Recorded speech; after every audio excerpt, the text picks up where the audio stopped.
the wealth inequality of Germany and Mexico is at the same level. No. It is. At the 60s until the beginning of 70s. Actually, back in those days, even the FDP would sound very Marxist. So there is a way as a working class person to make a decent income, but that actually barely touches the surface of the wealth inequality, because we're actually kind of discussing different layers on the BMW factory, but we're not discussing who owns BMW. More than half of all wealth that we have in Germany is not owned or is not earned over your life cycle, but you receive it as an inheritance or a gift. Right. So that's really crazy. We are back in the days where we've been at the beginning of the 20th century.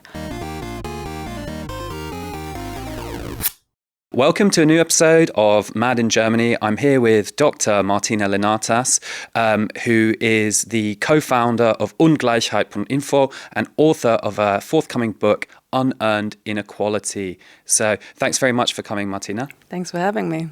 And today we wanted to talk about your big topic, which is inequality. So why don't you tell me why this is a problem and where Germany fits into this whole issue? Yeah, so first of all, when talking about inequality, one always has to be very clear about which kind of inequality we are talking about. So I'm focusing and doing research on economic inequality. And more than any other kind of economic inequality, it's wealth inequality that is of interest to me. So the big, huge gap between the haves and have-nots. And if you take a look, for instance, on Germany, this might sound surprising, but Germany is one of the most unequal democracies in the world if it comes to wealth inequality. Wow. Yeah. So I have heard this before, but it sort of goes against people's perceptions a little bit, doesn't it? That's true. Well, why do you think that is? And why is it also so unequal here? So I think in the first place, it's because there's still a quite high standard of living in general. But when talking about inequality, we really talk about this quality of how far away are actually like the haves and the have-nots, the rich and the poor. So people don't really see it. And what is more, I mean, for instance, when you think of the richest people in the US, you would immediately have people in mind, right? You would imagine, I don't know, maybe Elon Musk, Jeff Bezos, Mark Zuckerberg, people like that. Ask people on the streets in Germany. They would not come up with one or two names. That's quite like not the case. And I would say this has various reasons, but it's not like that I could say that this is the one thing or the other. But in general, the rich here in Germany, they don't show that much their wealth. They don't talk about it. We have this saying, you must not talk about money. And also, whenever it comes up in politics, if you talk about inequality, they will always change the topic into talking about income instead of wealth. Right. Also because the quantity and quality of data is worse than if it comes to income, where we have better data, better quality. We don't know that much about wealth inequality in Germany, and this is because we don't have any wealth tax since 1997. So Right. we knew beforehand how wealth is distributed, but now we are just missing the data. And now we need like really economists applying different methods for finally finding the number and really telling you and me like, well, actually the wealth inequality is way higher than we thought of. For instance, a couple of years ago, we thought that the top 1% in Germany holds 22% of all private wealth. And then there was a study that showed it's actually not 22%, but it's above 35%.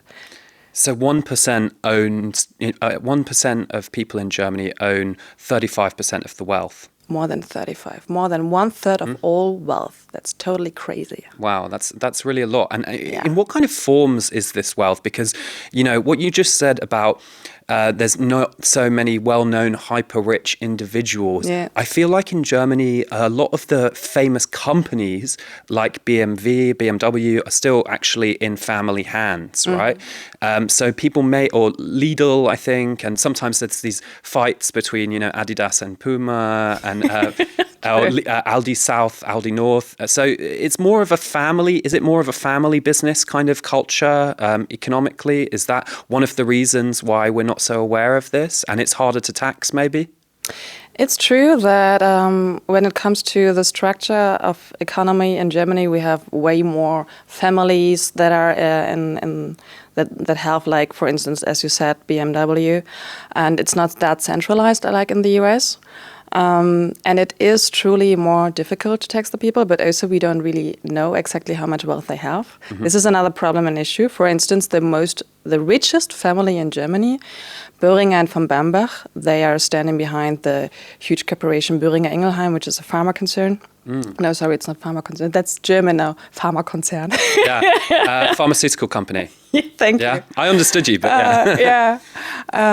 So, for instance, they were not known because they would go against the Manager magazine, which is publishing the rich list of Germans, the most richest Germans. So this is also in part like, okay, it's not only that they are not like on, how do you say, DAX. Yeah, the stock exchange. On the stock exchanges, so we just really don't know exactly how much wealth they have. But also sometimes they go really against that, for instance, the Manager magazine. And suing the media effectively to keep their wealth quiet. Exactly. That's interesting. I heard some interesting stuff recently about the richest man in Germany, Cuéllar, who you've also written about. But I think, one of the most, Is he not the richest? Well, according to the most recent numbers, it's Dieter Schwarz again, but they change. Like Klaus-Michael Kühne. Who's Dieter Schwarz? Dieter Schwarz is the founder of Lidl. And by this, actually, he's one of the exceptions from the rule, because most of the times the most richest Germans are not like the ones that build up something, but are in the first place heirs. So Klaus-Michael Kühne, for instance, he is a heir. Yes. His company was built up from his father and his uncle in Nazi times. They got really big money and expanded, for instance. Same with BMW. Also made really the biggest money. And Porsche, right? Porsche and Piech, also the same case. So many times, I mean, behind every huge wealth, there is a history.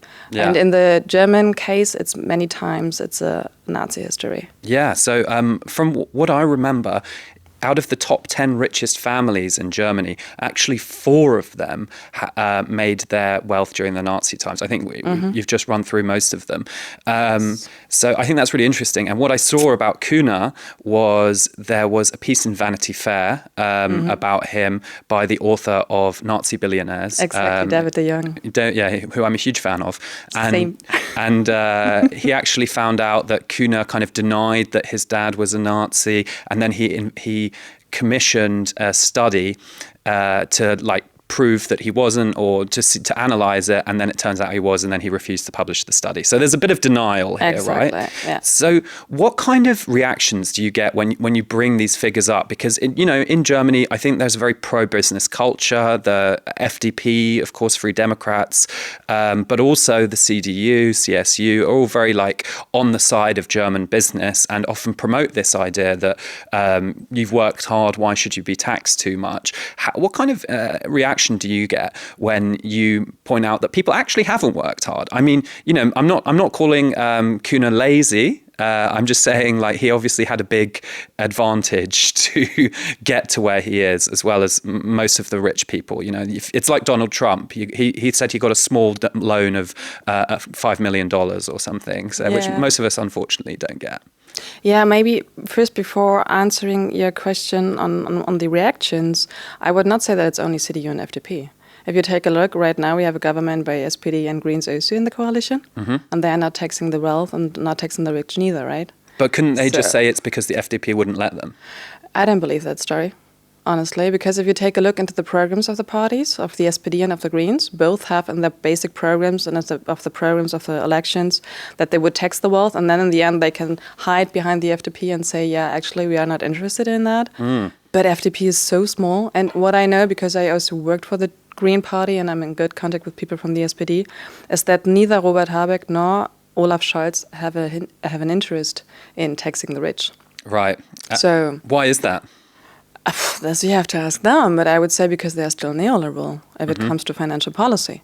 And this is what is really struggling, or what I see problematic, because, as I said, they can hide behind the FDP, and the FDP itself can say, yeah, we're so strong and we made it, right? Finanzminister, yeah. But if you take a closer look and you see, like, okay, in the basic program or the election program of the Greens in the beginning, there was not even an inheritance tax mentioned. So the basis had to work it in. the so-called Landesarbeitsgruppen. Yeah, so from the 16 states, the Greens were worried and said, hey, we have also to put the inheritance tax in it. And same, I mean, Olaf Scholz is not known for being a huge fan of taxation of wealth. That's true. So if in the end then Robert Habeck, Olaf Scholz and Christian Lindner sit down and talk about tax policy and none of them is a big fan of taxing the rich, it's an easy play. So if you were at that table with Habeck, Scholz and Lindner, what would you say to them? Tax the rich. Yeah. Simple answer. Sure. But how? I mean, taxes in Germany are like, many people say they're quite high in terms of income taxes, right? True.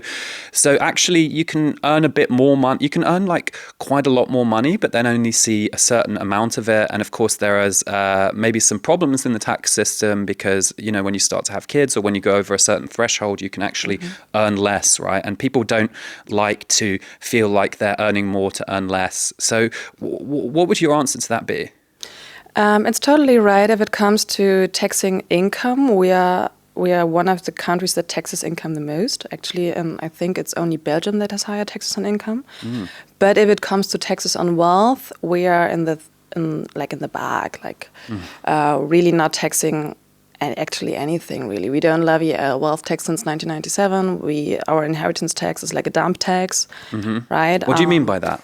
I mean that in theory it would work, and it's in theory progressive. So the higher the inheritance that you get, the higher is so then the tax that you should pay. Also, you have tax classes, so it depends very much on whether you're close to the person who gave you some of the inheritance, right, or the inheritance and gift, because it's in the same tax. But this is just the theory, and in reality, the richer you are, the less taxes you pay. If it comes to the inheritance tax. So people above 10 to 20 millions, because we had various reforms, actually just starting in the 1990s. 1997 was the first reform, then 2009, and the last one was 2016. And 3 times it was because of a ruling of the federal court that stated that, hey, dear politicians, you have to change something. The inheritance tax, the way it is unconstitutional in parts. But instead of changing the things for the better, they put very much in the neoliberal time, and in this, it's a very neoliberal tax reform in general. They would change it for the better for the economy, or let's say for the business people, for privileging business assets above the others. And instead of making it better and better, it got just worse and worse. Right? So they created more loopholes, effectively. Exactly, but only for the rich, only for the ones, because that you have to know, whenever you privilege business assets, and that's the case. And actually, last time, for instance, the Constitutional Court said it's unconstitutional for 2 reasons. The first is that you're privileging the business assets way too high. And the second is that the inheritance tax not only should... you should not only make some money out of it, but you also have to lower the inequality. You should go against inequality. The inheritance tax should help that wealth will not concentrate in the hands of a few. Those were the 2 reasons. And so after 2 years and the reform, things got just worse. So instead of closing some loopholes and privileging business assets less, we're privileging them even more. Right? And instead of going against wealth inequality, it's actually making it just worse. And I would say, for instance, the most known case for how much we privilege the excessively rich is Matthias Ddfner and Axel Springer, CEO. So he received a share worth 1 billion euros from Friede Springer. And because they are not family members, and he received 1 billion, he should actually pay 50% on this because it's really, really a lot of money, right? Yeah. And in times before the reforms since the 1990s, he would have had to pay this 500 million euros in taxes. But guess how much he paid in the end? I have no idea. 0. He paid 0 on a $1 billion donation. It looks like it. Wow. I just wanted to say, if anyone has a spare $1 billion to donate to Mad in Germany, we will pay our taxes on it. That's it. But no, so Matthias Ddfner, he is the CEO of Axel Springer, which owns Bild, it owns Politico, it owns Welt, as well as a number of other holdings across Europe. And they recently actually just split from their advertising business, which was a bit more profitable. I'm wondering why the hell he didn't pay any money on that. So this is quite an interesting case because Frieda Springer, for those who don't know, was the widow of Axel Springer, the founder of this kind of post-war German media dynasty, right? Yes. But she was actually if I remember right, the nanny to his children for his other wives. I think she was his third wife. And so then actually Matthias Ddfner came along, who's actually a really interesting character. He's massively tall. He's quite charming. You know him personally? I have met him. He's really tall. And I'm quite tall, so, it's... but anyway, he was like a musicologist. He has a PhD in musicology. He was a music critic, and then he worked his way up the Axel Springer through the Welt. And some people say, actually, the reason why Frieda Springer loves him so much and gave him this huge gift was because he's reminds her of Axel, of her late husband. Oh, okay. I didn't know that. Yeah. So he's definitely charmed his way into $1 billion business. That's what we do know. Well done, I would say. Because we haven't actually seen like that much profit from the company, especially from the media holdings. He also has some very strange views about Middle Eastern politics, let's say. He also interferes in politics quite a lot. So we're not actually just talking about wealth here, are we? We're talking about power. A lot of power, I would say. I mean, Bild in general and the entire Axel Springer company is huge and super powerful. So for sure. And I mean, this is what is also important. We have to understand that wealth is so much more than just money. It is up a certain threshold. It means really power that you can also then channel into politics for sure. And there was actually a case of that. Some of his leaked chats said, please stärke die FDP. So please strengthen the FDP. He was telling that to Bild. And actually, the FDP in the last election got a record, a pretty strong result and have been, arguably blocking any real significant economic reforms. Yeah. And wasn't he not also trying to go against Angela Merkel at some moment? Yes. There was also a case, I remember, that I was reading about it a couple of years ago. Yeah, at some point. But then he also, ahead of the last election, I guess, strategically saw that the CDU weren't going to do that well with Armin Laschet and thought if the FDP do well, then that kind of neutralizes the Ampelregierung, the traffic light government. So, these people are quite smart, actually, as well as being very wealthy. But I want to zoom out of just the super rich for a second because... Let's not call them super rich, please. No? Now, at least in German, we use, or I try to use, instead of speaking of Superreiche, to speak of Überreiche, and instead of Superreichtum, Überreichtum, it would be like excessively rich. Because whenever you speak of super, I mean, the associations that come up that it is something great, it's super, right? Right. So, good point. Yeah, that's at least what I try. The same not talking about taxes as a burden. If I think that taxes are the most important institution of any democratic society. Words are so powerful too. Sure. So just making a point here. Okay. Well, I want to ask, why do you think taxes are the most important thing in a democratic society? That's quite a big claim.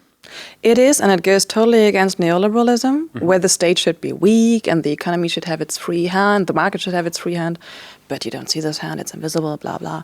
So, but on the contrary, if you take it the other way around, especially if you take into account the changes of our time, of the present, then we need a strong state and we need to make huge investments in the entire infrastructure, and therefore we somehow have to pay those.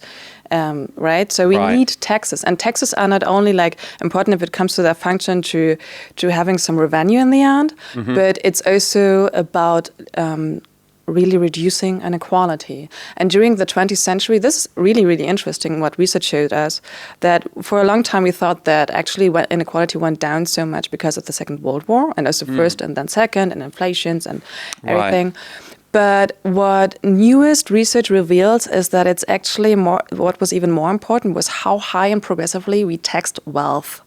So that we had a strong wealth tax, that we had a strong inheritance tax, that we had also a wealth levy in 1952 in Germany.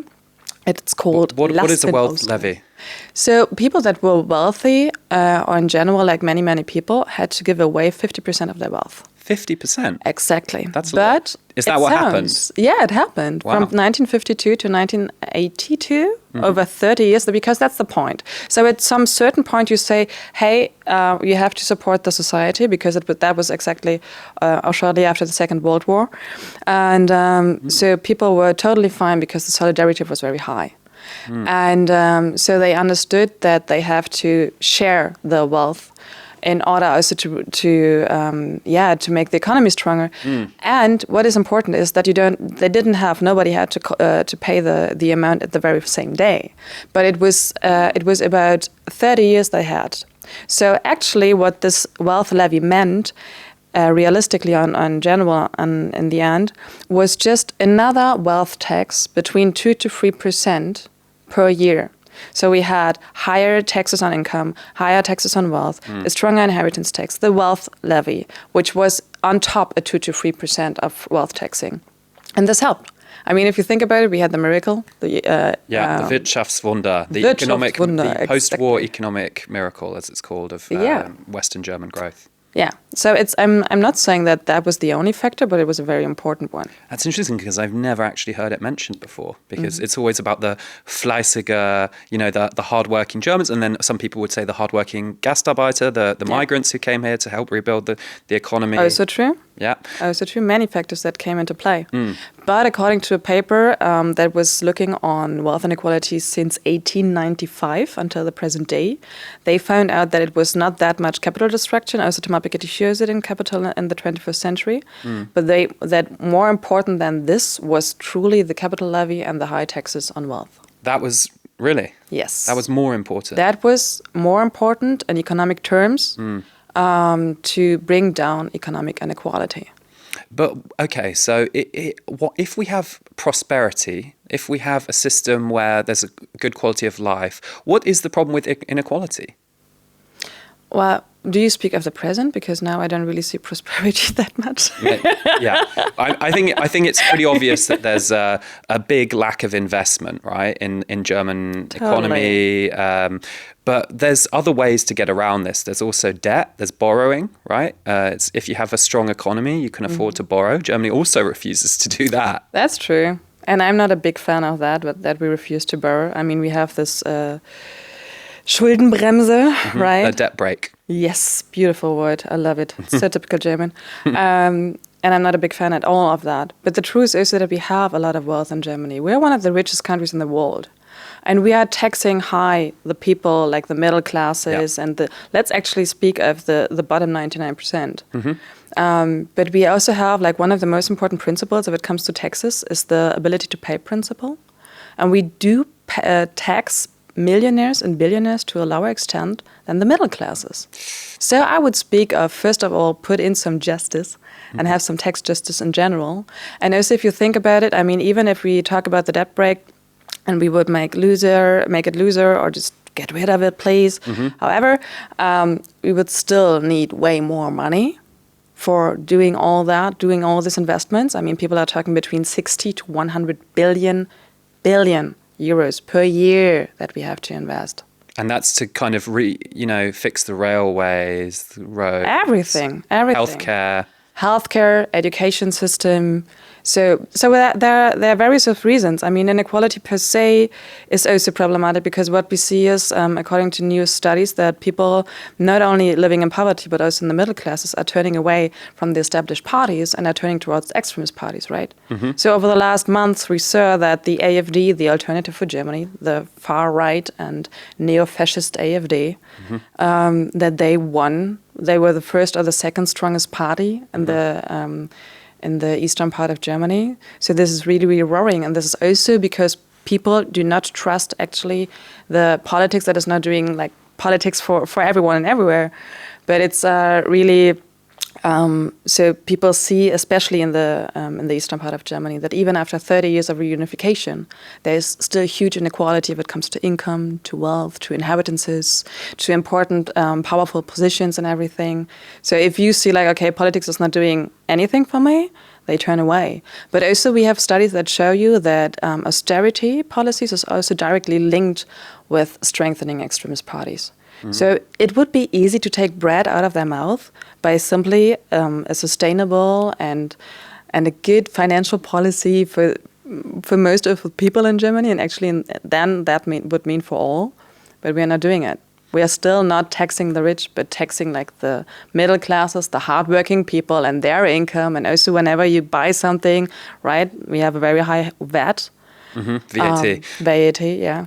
So, yes, of course, there was also a study by Isabella Weber that showed that the inflation that Germany saw was actually, a few years ago after the full-scale invasion of Ukraine by Russia, there was the highest inflation since the Second World War and the biggest drop in living standards as well. So people concretely saw that they had less money because they're spending more, and she drew a link between that and the rise of the AfD. So why aren't people talking about wealth? Why aren't people complaining about this? I mean, I see, I'm a freelancer, my income varies, but when I earn more, I notice a lot of it goes, and when I earn less, a lot of it goes too. So I know.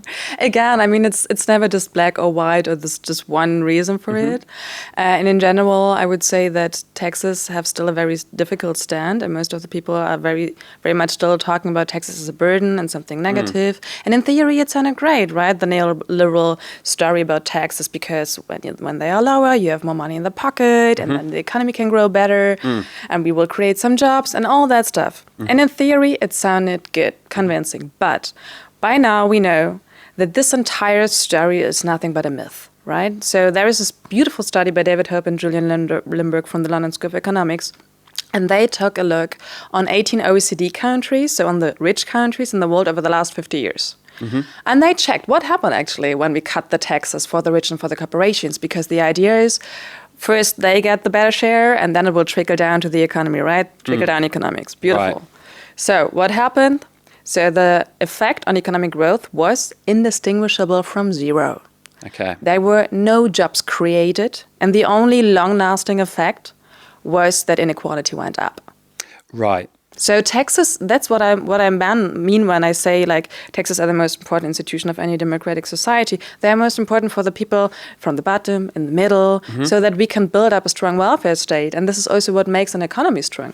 For instance, I lived for a couple of years in Mexico and some other Latin American countries. And there you pay less taxes, but then actually everyone is losing, because not only, of course, then the poor have way worse like infrastructure and schools and everything, but also the rich people, like my family in Mexico, for instance, they are rich and powerful. And yeah, they have more money in the pockets because they pay lower income taxes, but they have to pay for private schools. They have to pay for security when the children have to be picked up, for private like hospitals and everything. So in the end, honestly, taxes are good, and it's about like talking again positively about those. That's what I would say. Yeah. Because taxes allow us to actually have a functioning state effectively. Now, you brought up Mexico. Your PhD was comparing Germany and Mexico income tax and income and wealth as well. Yeah. More wealth, sorry. Why don't you tell me what you found with your PhD? What were the conclusions there? I mean, it seems kind of strange to compare Germany, where we have a social market economy, where, it feels relatively prosperous. And even, in the East. Yeah. It is. Yeah. I mean, yeah. It's all relative. So, why did you compare these two, and what did you find? So I compared those two according to a method that is called most different systems with the same outcome. So because I needed countries that where I can have some data that I can look on, but within the OECD countries or the OECD group, I was looking for two countries that are most different, which is, for instance, Germany and Mexico. I could have also looked at Netherlands and Chile, for instance, but then they have something in common, the dependent variable, as you speak of, and this is wealth inequality. So the wealth inequality of Germany and Mexico is at the same level. No. It is. It has a Gini of around 0.8. It's crazy. But that's the fact. So that's something I was totally shocked when I first checked for the numbers on the Ginis. And I realized, like, okay, wait a second. Because I know Mexico quite well. I have family there. Right. And I visited various times.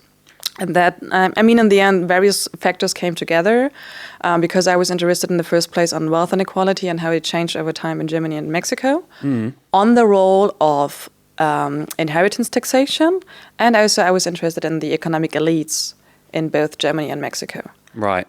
So that was what I was looking for, and I found that, and I find it very interesting to see how what is most important is really how we talk about taxes, the state, the actors, so that the narratives and the paradigms, right, if you talk of an economic paradigm, that they are so important if it comes to changes in fiscal and economic policy in general.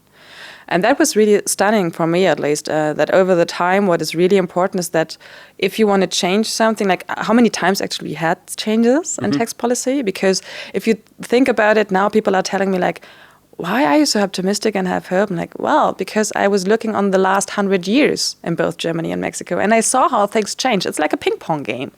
Right now, we are having neoliberalism. Before that, we have had Keynesianism. That's what I'm wondering. Why are you so sure that Keynesianism is a ping pong player and not just a historical outlier, right? Which is the Piketty thesis. But just to quickly summarize, Keynesianism is kind of the idea that you need to invest in the state rather than letting businesses get away tax-free and building through businesses. Exactly. I mean, when I'm talking about ping pong, I'm not telling or saying that we will go back then to Keynesianism, but it's between different kinds of paradigms where you go back and forth. And maybe when speaking of Keynesianism and also paradigms, like you can imagine an economic paradigm like a theater play, where you have this one theater play that gives you a motive and the script tells you how the actors should behave towards each other.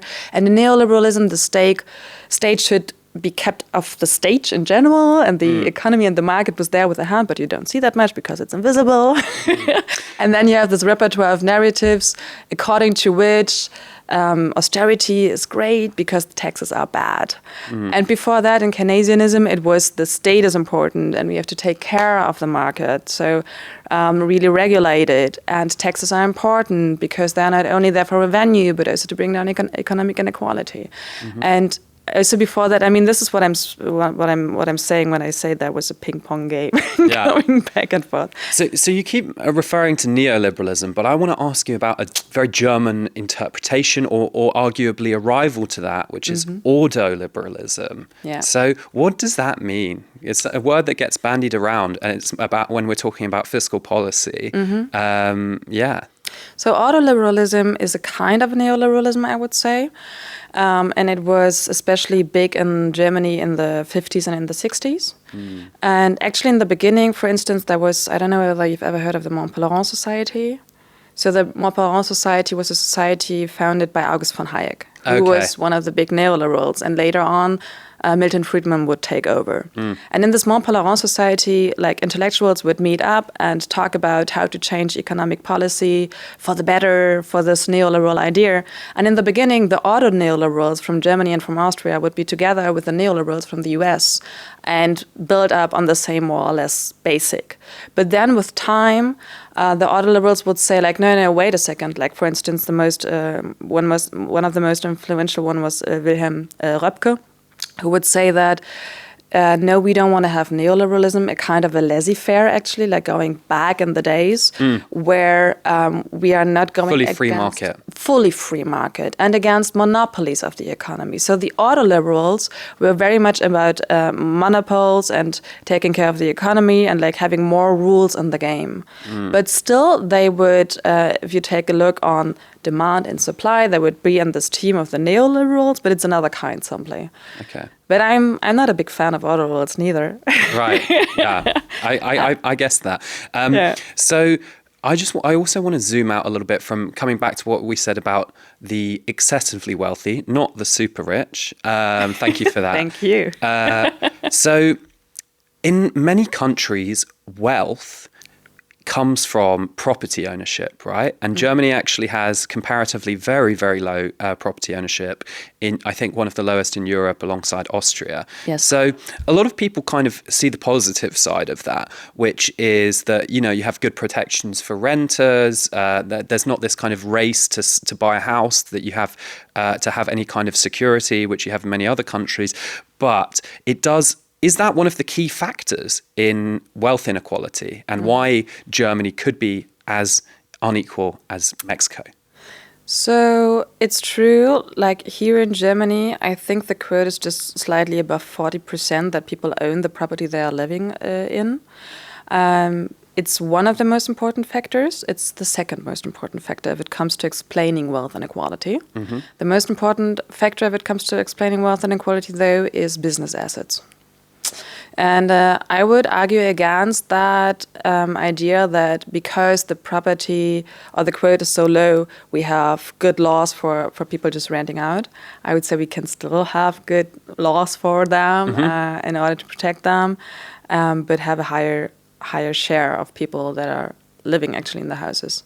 Because this also is, I mean, especially in this case, this means a lot of security, right? Having owning the house where you live in, or the flat that you live in. Definitely, because you can always be kicked out for one reason or another. So should the government be then helping people to buy property? That's something which more parties in the UK seem to have as a priority than over here. I like the idea in general. And there are also those ideas like by leading economists talking about this exactly. But this would go like little by little and step by step and not really be the most effective and rapid response to wealth inequality. And the most effective and rapid response would be? Tax the rich. Of course. Okay. So what we've seen in Germany since the Second World War or since the 70s is a serious amount of tax cuts across parties, effectively, right? Mm-hmm. Yeah. And what are you proposing specifically? What kind of taxes of the rich do you want to bring in? And where should we tax them? At income, wealth, or inheritance? So actually, since the Second World War, again, there was this ping pong game. So we had a very short period of time where we had this Keynesianism, and of 60s until beginning of 70s. Actually, back in those days, even the FDP would sound very Marxist. Wow. And speak of wealth inequality being like bad for the economy and stuff like that. It's really, really interesting in 1971 in their basic program. However, so if you take a look now, what did happen since, I would say, especially reunification? It started with coal, the neoliberal turn, but really like went through after the reunification. And if you take then a look like what happened since then, you come to understand that it didn't mean that they changed like one thing, but everything changed, the entire tax tableau, right? So the income tax went down, capital gains were taken out of the income tax progressively and put just flat at 25%. The inheritance tax became weaker. The wealth tax, it's not levied since 1997 any longer. Corporations are taxed way lower, like now they are down to half of what we used to tax them. So it's everything. And the same thing would then apply to a new paradigm. If you want to come up with something new, you cannot just say like, yeah, well, then let's go just for this one. It's the same as if you would say or talk to like 5 little kids and just say, hey, you have to tidy up your room now and the other 4 can continue to run around, right? Okay. Either you change everything and everyone has to tidy up, or the chaos will continue. And the same holds true for if it comes down to taxes. And I would say most important is to switch the entire idea. The paradigmatic way we talk about taxes is the most important institution of any democratic society. And first of all, really tax the rich. And taxing the rich in the first place means to tax their wealth. Because the richer you get, the less you depend on the income from work. And the more you depend on the income from your capital. And also, I mean, we have it depends which numbers you look at, the 3rd or 4th most billionaires in the world, a huge wealth inequality. So we have to bring it down. And this you could do by levying a wealth tax. And there are various ideas, like you could do it like according to the Spanish model. Progressively, this is also very important to make it progressive. Also, I would really go for the inheritance tax because by now and by data, we are already more an inheritance tax than a meritocracy because more than half of all wealth that we have in Germany is not owned or is not earned over your life cycle, but you receive it as an inheritance or a gift. Right. So that's really crazy. We are back in the days where we've been at the beginning of the 20th century. And when democracy was born, there was one guy who is really, truly important. His name is Matthias Ddfner.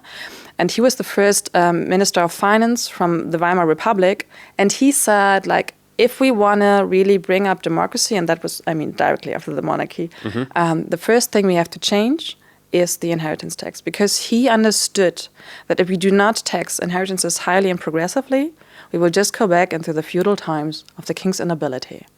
And nowadays we forgot totally about it. And we are back at the days where we have now these dynasties and the wealth is exponentially growing. This is basic math, actually, that the wealth is growing. So exponentially means that's just crazy. So you're worried that we're going to head to a system that's even more unequal than it is now?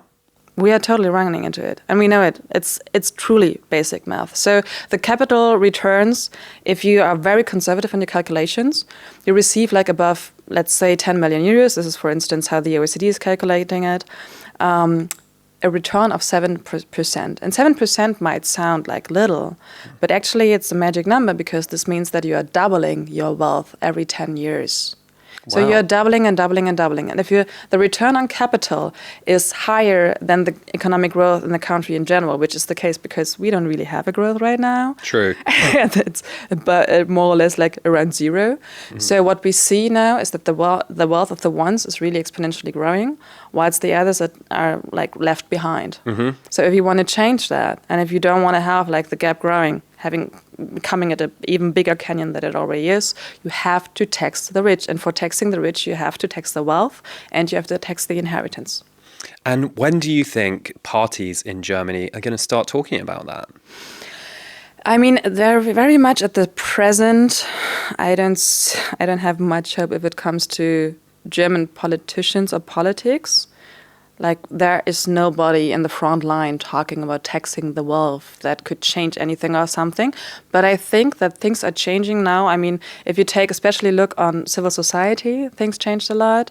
Also in an international level, Inflation Reduction Act from Joe Biden was very anti-cyclical. It's a Canadian thing, I would say. And I think, I mean, the more, also if you think about it, a couple of years ago, we wouldn't speak about inequality at all. All the time, the focus was just on poverty. And now we came to understand that it's not only about poverty, it's also about the excessively rich. This changed. And a couple of years ago, you had no one in Germany actually like really fighting against inequality or for taxing the rich. And right now, just a couple of weeks ago, many foundations and institutions put a statement together. Ungleichheit.info is one out of them, out of 22, saying, hey, dear politicians, we need a wealth tax. And also other groups, among the same also, said, hey, dear politicians, we need to strengthen the inheritance tax. And this is new. This is new. A couple of years ago, that was not existent. So we just had like the lobbyists from the big money. They would invest millions because it was about billions. And they succeeded. But I Quite a cheap investment sometimes, isn't it, lobbying? Huge return, I would say, Yeah. So you mentioned changing the paradigm completely, and I like this idea, but I'm going to put it to you maybe that actually if we're just looking at fiscal policy and taxes, we're not changing the entire paradigm. And if I remember rightly, the OECD actually pointed to two elements which were a cause in the lack of social mobility in Germany, where Germany also scores very badly. It's just ahead of France in Europe, and France is the bottom. So it's the one of the lowest in Western Europe, I think. And what they actually pointed to was something which is a real taboo to talk about in German politics, which is the selective school system, the three-body school system, it's called, where there's the Gymnasium, which is where the more academic school, and then you have Hauptschule and Realschule, and all of this stuff is actually selected when you're very young in Germany. And it's actually one thing that shocked me. So I'm just going to give a bit of context from the UK where I'm from. We had a system which was sort of similar to the Gymnasium. It wasn't as widespread, but the sort of brightest kids, or the most academic kids, were able to go to the grammar schools. And the grammar schools were selected by this test called the 11 plus. So it was a meritocratic system to an extent because it was about how much you could perform. But people realized, including even Margaret Thatcher, by the way, her government was the one which got rid of the most grammar schools. They realized that, rich parents can game the system, they can get tutors, they can pass the education on. So it's not necessarily about the inherent intelligence, or if that's even a thing. But in Germany, there's a system where you just have to get the letter from your teacher. They never actually had the meritocracy of the system, which we abolished 40 years ago. And of course, Germany, like every society, has a lot of inequality, discrimination, racism. There's the very famous case of Uyghur Şahin, who was the inventor of the BioNTech vaccine, who is now also maybe excessively wealthy. We can talk about that later, because he did actually earn it with a good cause, right? But he did not get the letter of recommendation from the gymnasium. He got basically told he would have to go and become a car mechanic or something like that. And, this is a genius who is dedicated his entire life to science. I wonder, I do think racism probably played a role there. So is it and the other factor that the OECD mentioned was this kind of Rabenmutter culture, where there's a bit of discrimination against people sending their children to early education, into early years education.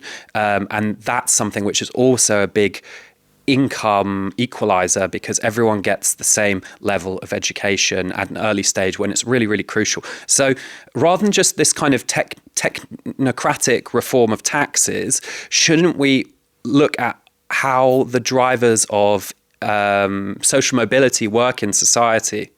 Because people select people like them, right? Mm-hmm. You're totally right. I fully agree that our school system is not ideal in Germany, far away from that. And it's also so old. This entire free class, actually, it used to be the mirror of the society, how it really was, right?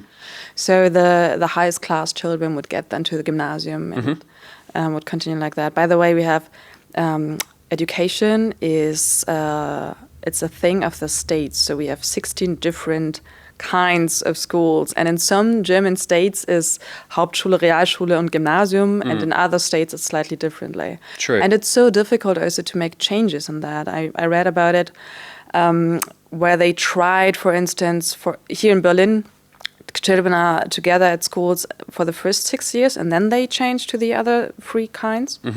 And in other states, and most of them, actually in 14 out of 16, it's already after 4 years only. So children are 10 years, and by then they receive the decision to which kind of a school they go. And then afterwards, it's very, very difficult to change from a lower to a higher.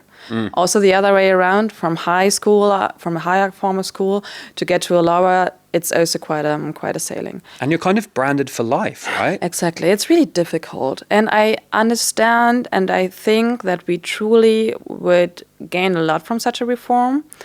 And I also see every time somebody tries to do something against it, especially like parents from the richer families are totally against that, and then like politics finally does not anything about it. Also, for instance, there was recently, not recent, but already a couple of years ago, the case in Hamburg and in Saarland, SPD, nothing happened. So even while you would think the Social Democrats, they were trying to reform it, and parents would go against it, and they would not in the end. However, although this is right, and social mobility is low in Germany, there's, for instance, one report from the OECD. It's called the Broken Social Elevator. Yes, that's from 2018. And according to this one, it's actually only the USA that is worse than Germany, where it is from Disputer to millionaire. In Germany, we have the saying, jeder seines Glückes Schmied, so you're responsible for your own, smith of your own luck. Yeah, perfect. So much bullshit. Really not the case. However, if you take a look on income inequality, it would make sense. And I think in general, social mobility is really, really important for any democratic society, because what kind of a democracy is it where you have to ask, like back in the days of nobility and kings, whether your wealth and your life chances, whether they depended on the family. So which family are you born into, and are you going to inherit something, or are you just working, right? So social mobility is really at the basic of any democracy, I would say, and it's getting lower and lower. But at the same time, also in educational system, there is more than just the monetary capital. There's also, with Pierre Bourdieu, the social capital, the human capital. So you would have really to perform it to such an extent that children are not longer, for a longer time at the basic in the schools together, not 4 years, rather 6 or even 10, and then they can like choose. That's how you have it in the UK. Everyone goes to the same schools, but then we have a very elitist, private school system. Exactly. So, and this is also very, very important. Then after that you don't have like this private systems, right? Like for instance, Daniel Markovits, a Yale professor, he showed that on average the richest in the US pay between 9 to 16 million euros per career per child, because you have it privatized, the system, right? Wow. That's crazy. But also what I've read over the last years was that the entire idea of meritocracy is also very neoliberal. We don't know it, but it started all with with the novelist. I think it was 58 or 59 when it was... The term, you mean? The meritocracy term. Yeah. So it was actually a satirical book. It was a cynical. And but what happened afterwards also, like, I like the story, like, I think his name was Kingman or something like that, from the Harvard School or the Harvard University, where he said, like, okay, we will introduce now set scores and we want the meritocracy to be part of our system and everything. But then over the last years, if you take a look, like, it's not only Daniel Markovits, but it's also Michael Sandel, for instance, right? The philosophy professor from Harvard University, who says, like, meritocracy is actually tyranny, or he speaks of the tyranny of meritocracy. Yeah. So you can and should definitely work on social mobility, but meritocracy is not the solution to the problem, but rather at its root, because then it's easier to shame the people on an individual level if you don't make it. Right? So instead of speaking of structural inequalities, which we observe, that we see statistically in every single study that we come up with, you will just say, and back in the days, you would say, like, okay, it's a class phenomenon. Especially in Germany, like people going to the lowest kind of school, Hauptschule, yeah, we would understand that, well, because this were a lot of kids especially with migration background or from poor families or people in poverty and stuff like that. Nowadays, we would blame them individually. So meritocracy is not really helping, I would say. It should be rather about the respect and what you give to society in general. But this is, again, just about income. If it comes to wealth, and as I said, more than half of all wealth nowadays is not the wealth that you make during your own life cycle, but this is the wealth that you receive through inheritances and gifts. If more than half of this is inheritances and gifts, how important is it whether I studied or not? I can just lean back as a hare and watch my wealth grow, because the tax system allows me just to watch it growing exponentially, while the hardworking people have to pay a lot of taxes, right? So this is why I'm saying, like, if you want to tackle wealth inequality, you cannot just like build up and help the people at the bottom with better education systems, but you really have to tax at the top, because, like, really talking of education being the best tool, I would say it's like hammering a nail into the wall. So education is important, but it's not the panacea. It's not like healing and working against like all the problems that we have. So, and this is also what many times, especially in German discussions, comes up from people like or politicians from the FDP. So all we have to do is like go and change our education system. I mean, good luck with that. Not really working in Germany. Yeah. But this is not the core problem. The core problem is really the tax system. Wow, that's really interesting. I feel like there is this kind of myth of meritocracy, or at least I think the idea is that in Germany they have a high productivity, relatively speaking, good training system. So the idea is that anyone can get ahead. Not everyone wants to be a banker. Some people want to be a well-paid engineer, right? And there's nothing, and we need those as well, of course. So there is a way as a working class person to make a decent income, but that actually barely touches the surface of the wealth inequality, because we're actually kind of discussing different layers on the BMW factory, but we're not discussing who owns BMW. True. And talking also again, like, I mean, that very often happens. Whenever I start to talk about taxing wealth, people start all of a sudden to talk about income and education. And like, gosh, I'm talking about wealth and equality. Please, can we stay by this topic? I mean, nowadays in Germany, only 2 families own more wealth than the poor half of all Germans together, than 42 million people, right? What? Wow. It's crazy. And it's growing, this wealth inequality. And we will not tackle wealth inequality by educating the children better. It's also education. If you talk about education, this is just like a promise for the futures. At some moment in time, it might. But there's also, Aladdin El-Mafalani showed it very beautifully in his book, that there is a paradox to the education system. So if you make the education system double that good, also the inequality between the children grows double. So in mathematical terms, it's not paradoxical, but you would think like, okay, we make the system better, so actually inequality should go down, but it's also growing. Wow. And so, what is the social Marktwirtschaft, the social market economy? Where does that fit into this? Is that a myth? Is that a real thing? Because I think Germany must be the only country that has sort of a name for its economic system that's both social, as in supportive, and market-based. I would say the idea to call it like that was a beautiful communication marketing strategy. It was called like that in the 50s by the CDU. They put it in the program. And it should help to put like the entire autoliberal idea into this etiquette, into this label. And I mean, especially back in the days because in Germany, when the CDU took over in politics, they started at a very high tax level, right? So, for instance, the income tax, the marginal top income tax was 95% in Germany. Wow. 1 percentage point higher than the US. That was symbolical politics from the US. Interesting. Yeah.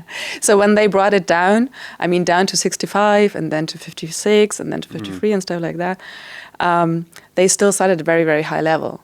But then would talk about this entire idea of, we have to take a look especially on the supply side and not so much on the demand side. But they started from this very high level, so it would still work. But I don't fall for it. Also, nowadays, what is the name again? Institut Neue Solidarische, no.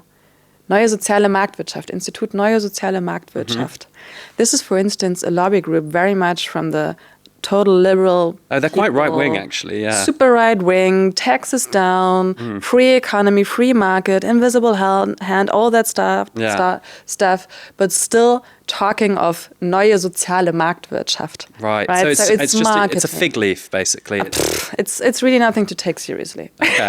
It's a euphemism to hide actually hardcore neoliberalism. Exactly. In many cases. Yes. Interesting. That's the case. And what about people who are coming up with solutions? Now, as I wanted to ask you about the Grunderbe, the basic inheritance. Yes. Now, this is a really interesting idea because it reminds me a little bit of the favorite political sticker I've ever seen. I'm not a big fan of these political stickers you see, but I was in a bar once, I saw one that said, Reiche Eltern für alle.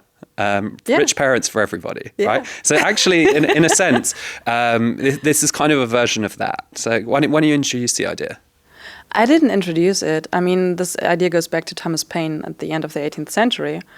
And over the last years, there were several people coming up with the idea, but many times it would receive another name. The idea is the same, that young people coming out of age would receive some capital in order to start their adult lives easier. And if you take a look because if you talk then about inheritances, you have two possibilities how to bring down inequality. And the inheritance society is in place, and inheritances produce more extreme and absolute inequality. But from a philosophical stand of view, you could either say, like Wilhelm Röpke, the autoliberal, did, for instance, to put a 100% tax on all inheritances. I don't really think that this is fair, because then you are also going against the rights of the people that are giving the inheritance to the next generation. So this is an argument by John Locke. Does everyone have to sell their house then in that case, Yeah, in this 100% case, they would just not receive anything. Everything would just go to the state. And there was a case recently of Markus Söder, the PM of Bayern. Yeah, that was bullshit again. Okay, that was just a lie. What did he say? So Markus Söder would say that we have to reform the inheritance tax, because otherwise, in Germany we speak of grandmother's house will go away, that you have to sell it. And that's truly bullshit. I really clearly say it like that because since 2009, and not even the last, but the reform before that, we changed the paragraph that houses up until 200 square meters are exempted from the tax. So it would be more like grandma's mansion would be sold, but actually just the the house mansion. wouldn't. And in the first place, what Markus Söder is actually doing politics for is again just like the big business people that are having various houses and flats and rent out them, right? But as soon as you move into that house, and if it's really like something of value for you, personal value, then you don't have to pay any tax. If you sell it, and it's just like any other capital, then you just have to tax it like any other capital. Otherwise, it would be against the law again, against Article 3 of the basic law. So, but as long as you use it yourself, and it's not a huge mansion, more than 200 square meters, you don't pay any tax. Yeah. But coming back to the basic inheritance, so Anthony Atkinson, for instance, in Inequality, What Can Be Done, I'm a huge fan of his. He wrote it. It was his proposal number 6 out of 15. And Thomas Piketty also speaks about it in Capital and Ideology. Yeah. And what is even more interesting, I would say, or not more interesting, but also very interesting, is that very recently in Germany, there were published several studies that by leading economists on inequality that looked on various instruments, like what kind of a tool do we have to take into our hands in order to reduce wealth inequality really effectively and rapidly. And the most effective and rapid response to wealth inequality, they showed, was a basic inheritance.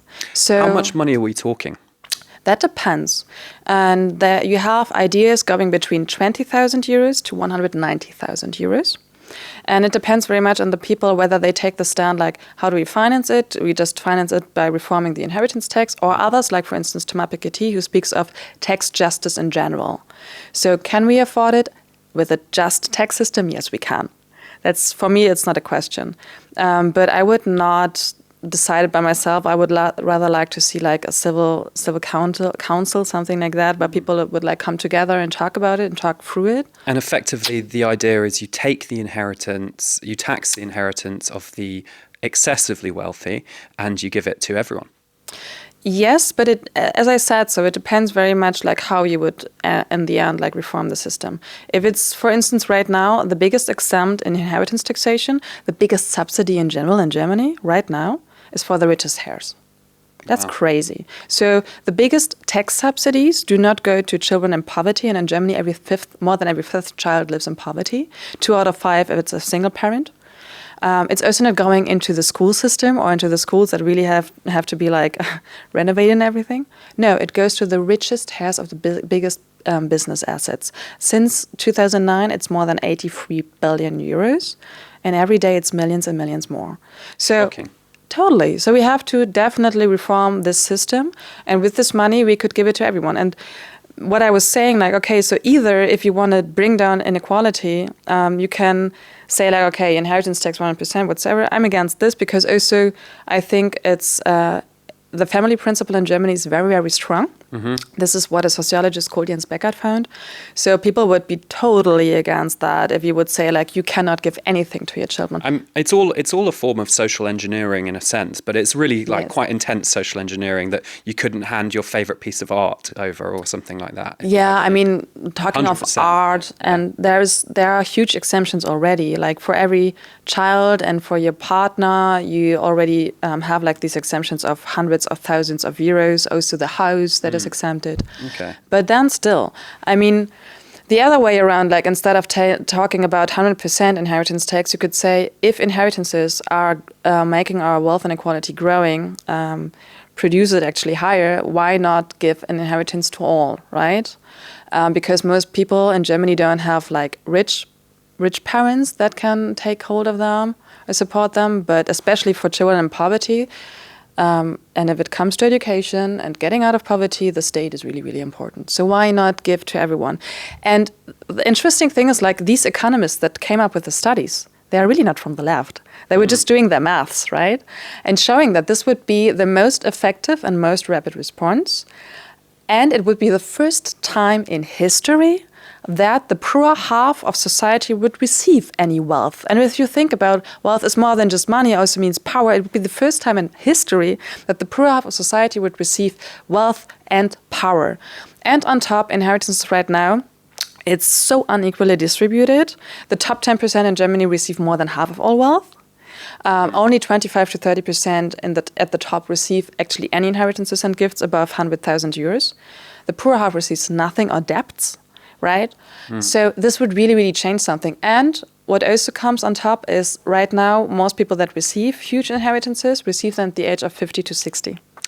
Old people, and older people that are not doing that much with their wealth any longer. If you would otherwise, like now, give it to younger people, whether 18 or 20 or 25, they would really use it. So it would even also be better for the economy in total. That's super interesting. I'm happy that you mentioned this, that this isn't really a left-wing idea in some contexts. But wouldn't the left-wing idea in that case be to go back to what a proposal that Kevin Kühnert once made, that instead of talking about, the factory floor, the people on the factory floor of BMW, the people who are making wealth for this company, shouldn't they be the ones who own it? Instead of taxing the is it the Peach family who own, Peich family who own BMW? Porsche and Peich is Porsche. Okay. And Klatten und Quandt is BMW. Yes, of course. It's the Quandt family. So instead of the Quandt family having a bit of their wealth taken away progressively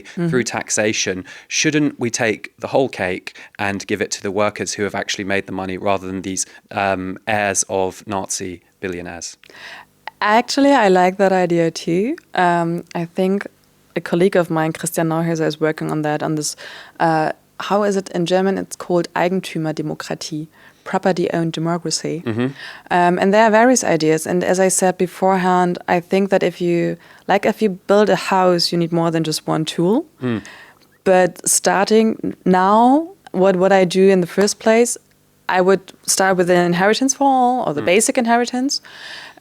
Also go in this direction, but I didn't do that much research on that question. It's quite a political question. And of course, you have to remember, it's a very political question, right? Who owns stuff. And of course, many people would say, well, that's going back to the DDR, to the communist East Germany. We don't want that. This is also whenever I put something on Twitter, it's also like many times, it's in the first place, it's greed. And the second, it's that I'm a communist. Where I'm telling the people, no, honestly, I'm a scientist and democratic, right? So what it is about, for me, it's that the power should be by the people in the democracy. And it's also part of the idea when talking about inheritances and what should happen, like if people have to pay then higher inheritances, right? Because many times, or most of the times actually, the argument against higher inheritances is then, well, but then we will lose all our jobs, right? Which is not the case and has not been ever the case. It's just like another myth that is then circulating. But one of the ideas is like if the heirs cannot pay the tax in the beginning, they could let the state in, like silently, or they could really think about like sharing then simply the company with the next generation. There are various ideas about this going on, and I find them very interesting. Great. Martyna Linartas, that was very interesting. Thanks very much for coming on Mad in Germany. Thank you very much.